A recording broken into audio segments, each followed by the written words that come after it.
नारद ने बताया कि कौन से लोग सुखी रहते हैं और कौन से लोग दुखी।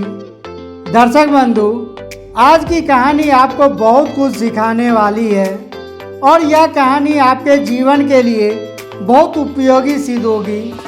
यह कहानी आपको बताएगी कि संसार में कौन से लोग अपने आप को सुखी महसूस करते हैं और कौन से लोग स्वयं को दुखी महसूस करते हैं। यदि इस बात को हमने ठीक से समझ लिया तो विश्वास मानिए, आपके जीवन में कभी कुंठा नहीं होगा। आप किसी चीज़ का अभाव महसूस नहीं करेंगे। दर्शक बंधु, बात बहुत पुरानी है। एक साधु वर्षों से हिमालय के जंगलों में तपस्या कर रहा था। वहीं कुछ थोड़ी दूरी पर एक सरोवर के निकट एक और साधु कठोर तपस्या में लीन था। उसे तपस्या करते करते लगभग 50 वर्ष बीत चुके थे। दोनों साधु साथ ही अपने अपने स्थान पर बैठकर घोर तप में लीन थे। उन्हीं दोनों की बात है, वे दोनों अपने शरीर को सुखाए जा रहे थे। नारद मुनि को जब यह पता चला कि इनमें से एक साधु 10 वर्षों से तपस्या कर रहा है और दूसरा साधु 50 वर्षों से तपस्या कर रहा है, लेकिन भगवान इन्हें अभी तक दर्शन नहीं दिए हैं, यह देखकर नारद को बड़ा आश्चर्य हुआ। सोचने लगा कि मैं यह सवाल भगवान से जाकर अवश्य करूंगा कि इन साधुओं को दर्शन देने में इतना विलंब क्यों? क्या देखना चाहते हैं भगवान?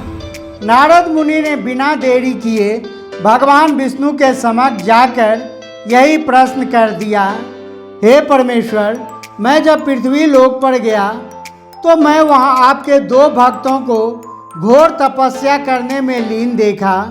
मैंने जब पता किया तो पता चला उनमें से एक 10 सालों से तपस्या कर रहा है और दूसरा 50 सालों से।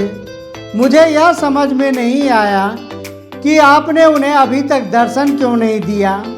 आप जानबूझकर विलंब कर रहे हैं। भगवान बोले, हे नारद मुनि, मेरी दृष्टि में पृथ्वी के सारे जीव रहते हैं, चाहे मनुष्य हो या कोई छोटा से छोटा कीट, और मुझे सबकी चिंता रहती है। तब नारद जी बोले, उन दोनों तपस्वियों को आपके दर्शन करने का सौभाग्य कब मिलेगा? उन्हें और कितने दिन आपकी तपस्या में लीन रहना पड़ेगा? कृपया मेरी शंका का समाधान करें। नारद जी की बात सुनकर भगवान कहते हैं, हे देवर्षि, हर कार्य का एक निश्चित समय होता है। समय आने पर उसके कर्म का फल मिल जाता है। तुम जिन साधुओं की बात कर रहे हो, उनमें से जिस साधु को तप करते हुए 10 वर्ष बीत गए हैं, उसे मैं 2 वर्ष के बाद दर्शन दूंगा, और जो साधु 50 वर्षों से तप कर रहा है, उसे इस जन्म में तो क्या, अगले 100 जन्मों तक मेरे दर्शन होने वाले नहीं हैं। भगवान के मुख से ऐसी बातें सुनकर नारद मुनि बड़े हैरान हो गए। सोचने लगे, प्रभु, यह तो सरासर अन्याय कर रहे हैं। इतना बड़ा भेदभाव क्यों? जिसे कम समय तपस्या करते हुए उसे तो आप 2 वर्षों में ही दर्शन दे देंगे, और जो बेचारा 50 वर्षों से आपकी कठोर साधना कर रहा है, उसे आप अगले 100 जन्मों तक दर्शन न देने की बात कर रहे हैं। ऐसा क्यों? इस पर भगवान बोले, देवर्षि, मैं किसी के साथ पक्षपात नहीं करता। यदि तुम्हारे मन में शंका है तो मैं तुम्हारी शंका का समाधान अभी किए देता हूँ। तुम मेरे उन भक्तों के पास जाओ और उनसे जाकर कहना कि मैं भगवान के पास जा रहा हूँ। तुम्हें जो कुछ पूछना है वह पूछ लो। फिर वे जो अपने मन की बात आपसे कहेंगे, और जब तुम मेरे पास आ जाओगे तो तुम्हें सारी समस्या समझ में आ जाएगी। दर्शक बंधु, भगवान के कहने के आधार पर देवर्षि नारद उन साधुओं के पास गए और उनसे कहा, हे तपस्वी, मैं भगवान के पास जा रहा हूँ। यदि तुम भगवान से कुछ पूछना चाहते हो तो बता दो, मैं तुम्हारी समस्या भगवान से जाकर बोल दूंगा। तब वे दोनों तपस्वी कहते हैं, हे देवर्षि, भगवान से इतना पूछ लेना कि भगवान हमें दर्शन कब दे रहे हैं। नारद ने कहा, ठीक है, हम तुम्हारा संदेश भगवान तक पहुंचा देंगे। अब तो देवर्षि नारद भागते भागते भगवान विष्णु के पास आए और बोले, हे प्रभु, उन दोनों का एक ही कहना है कि आप उन्हें दर्शन देने कब जा रहे हैं।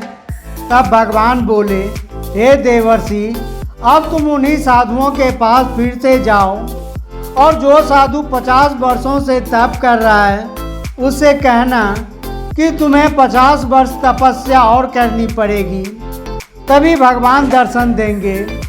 और जो साधु 10 वर्षों से तपस्या कर रहे हैं उनसे कहना कि तुम्हारे पास भगवान दर्शन देने तभी आएंगे जब तुम इस वृक्ष पर लगे पत्तों की संख्या जितनी वर्षों तक तपस्या करोगे।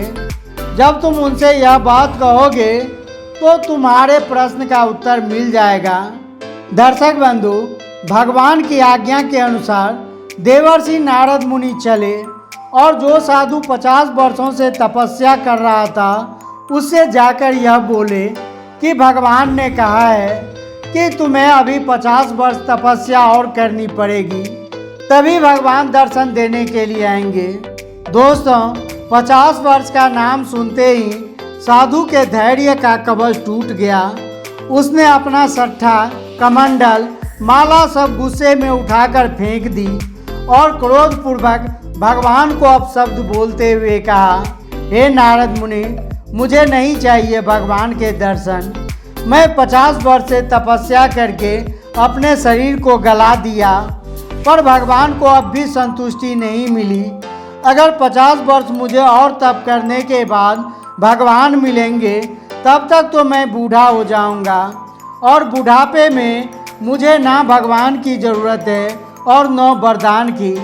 इतना कहकर वह तपस्वी अपना तपस्या छोड़कर गुस्से में वहां से उठा और चला गया। उसके बाद नारद मुनि उस साधु के पास जाते हैं जो 10 वर्षों से तपस्या कर रहा था। नारद को देखकर उसने पूछा, बाबा, क्या आपने मेरा संदेश भगवान तक पहुंचा दिया? यदि हाँ, तो उन्होंने क्या कहा? क्या वह मुझे दर्शन देने आएंगे? तब नारद जी बताते हैं, हे भाई, भगवान ने कहा है कि हम तुम्हें दर्शन देंगे, परंतु तुम्हें बहुत लंबे समय तक तपस्या करनी पड़ेगी। साधु ने पूछा, कितने वर्ष तक? नारद जी बोले, हे भाई, भगवान ने कहा है कि जितने इस वृक्ष पर पत्ते लगे हैं उतने ही वर्षों तक तुम्हें तप करना पड़ेगा, तब जाकर तुम्हें भगवान दर्शन देने आएंगे। नारद के मुख से ऐसी बातें सुनकर वह भक्त बड़ा प्रसन्न होता है और अपने आप को सौभाग्यशाली समझता है। कहने लगा, हे देवर्षि, तुमने यह खबर सुनाकर मुझे धन्य कर दिया। चलो, देरी से ही सही, कम से कम यह बात तो कन्फर्म है कि भगवान मुझे दर्शन देने के लिए ज़रूर आएंगे। इसी विश्वास के सहारे वह फिर से तपस्या में लीन हो गया। भगवान की बात नारद जी के अब अच्छी तरह समझ में आ चुकी थी कि भगवान ने इसे 2 वर्ष बाद दर्शन देने के लिए क्यों कहा था, जबकि दूसरे साधु को 100 जन्मों में भी दर्शन न देने की बात कही थी। दर्शक बंधु, कहानी का तात्पर्य यह है कि सकारात्मक सोच वाले लोग इसलिए सदैव सुखी रहते हैं क्योंकि बाहर की चीज़ में, हर काम में संतोषपूर्वक सकारात्मक सोचते हैं, और जिनकी सोच नकारात्मक होती है वह हमेशा उल्टा सोचते हैं। उसके अंदर गहरा असंतोष होता है, इसलिए वह कभी सुखी नहीं रहते। दर्शक बंधु, मनुष्य के जीवन में आने वाले सुख या दुख उसकी सोच पर, उसके देखने की नज़रिया पर निर्भर करता है कि वह किस चीज़ को किस ढंग से देखते हैं। हमारा जो दुख है वह कल्पनाओं का दुख है। मन से ही आदमी अपने आप को सुखी या दुखी समझता है। वही काम करके एक आदमी सुखी होता है, जबकि उसी काम को करके दूसरा व्यक्ति दुखी होता है। एक धनवान व्यक्ति 4 सब्जी के साथ भोजन करने पर भी अपने आप को असंतुष्ट पाता है और एक गरीब आदमी हफ्ते में 1 दिन सब्जी खाकर संतुष्ट हो जाता है। यह निर्भर करता है हमारी सोच पर कि हम किस तरह की चीज़ों को किस ढंग से, किस नज़रिए से, किस भावना से देखते हैं।